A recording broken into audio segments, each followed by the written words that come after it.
नमस्कार दोस्तों, उम्मीद करता हूँ आप सभी लोग अच्छे होंगे, स्वस्थ होंगे और अपनी एग्जाम की तैयारी कर रहे होंगे। मैं आपके लिए बहुत ही इम्पोर्टेंट क्वेश्चन लेकर आया हूँ जो आपकी एग्जाम में डेफिनेटली आएगा। देखिए, क्वेश्चन दिया गया है, 1 मीटर लंबाई के धारावाही चालक में 1 एम्पियर की धारा प्रवाहित हो रही है। इसे 2 न्यूटन प्रति एम्पियर मीटर के चुंबकीय क्षेत्र में रखा गया है। तो धारावाही चालक पर कार्यकारी बल की गणना कीजिए यदि चालक क्षेत्र के लंबवत हो, दूसरा पॉइंट चालक क्षेत्र के समांतर हो, और तीसरा है चालक क्षेत्र से 60 अंश का कोण बना रहा हो। तो देखिए, सबसे पहले जो भी वैल्यू दी गई है वो वैल्यू लिख लेते हैं। सबसे पहले देखिए, लंबाई, चालक की लंबाई दी गई है। चालक की लंबाई L बराबर 1 मीटर और धारा, प्रवाहित धारा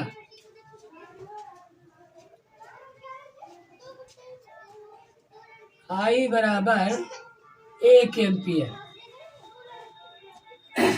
और चुंबकीय क्षेत्र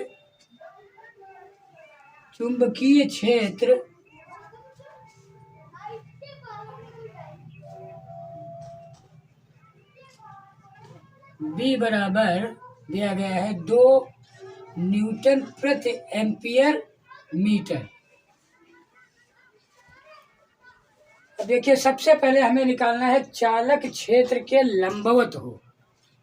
जब चालक क्षेत्र के लंबवत हो, पहला पॉइंट, जब चालक क्षेत्र के लंबवत हो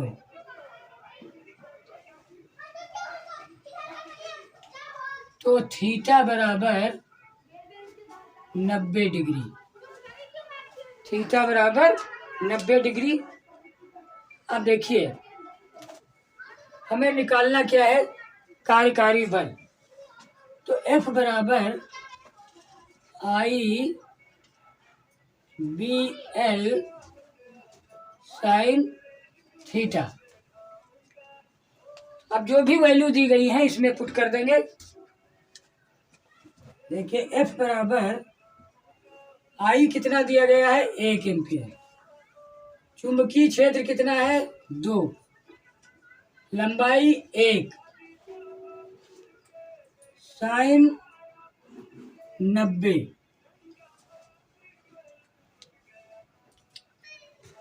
अब देखिए, इसकी वैल्यू सॉल्व करते हैं।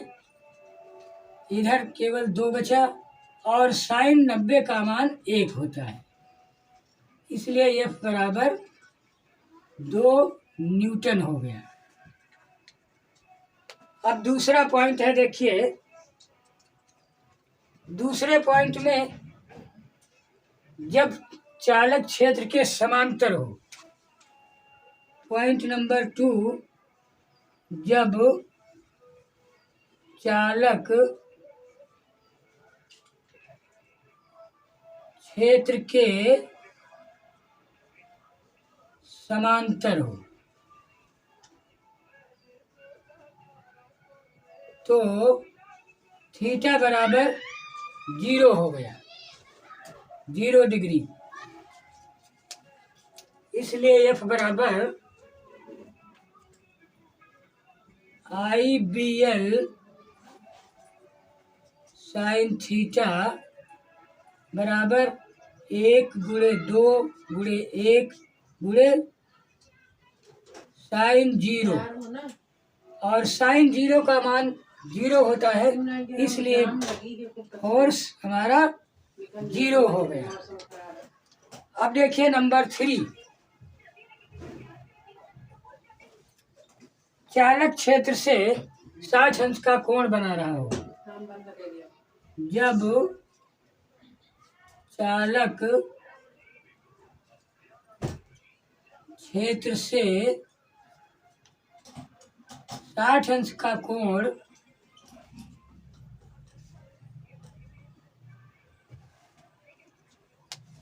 बना रहा हो।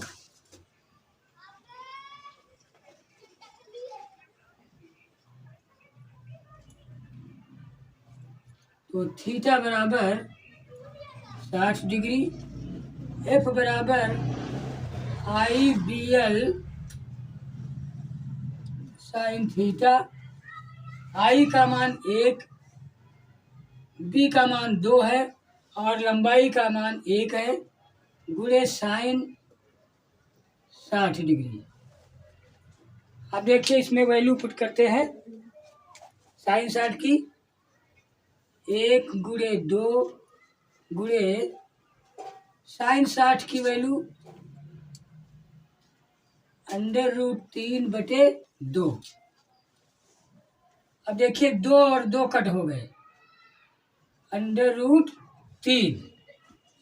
अब इसकी वैल्यू कितनी होती है अगर आपको पता है, अन्यथा निकालना पड़ेगा, यानी स्क्वायर रूट निकाल देंगे। इसकी वैल्यू होती है 1.732 न्यूटन। तो इस प्रकार जब चालक क्षेत्र के लंबवत हो तो थीटा बराबर 90, यानी फोर्स अधिकतम होगा, यानी बल अधिकतम होगा। और जब चालक क्षेत्र के समांतर हो तो थीटा बराबर 0, यानी बल बिल्कुल 0 हो गया। जब चालक क्षेत्र से 60 अंश का कोण बना रहा हो तो बल का मान 1.732 न्यूटन आया। इस प्रकार उम्मीद है आप लोगों की समझ में अवश्य आया होगा, और यह समझ में आ रहा है तो प्लीज़ मेरे चैनल को सब्सक्राइब कर लीजिए। Thank you very much.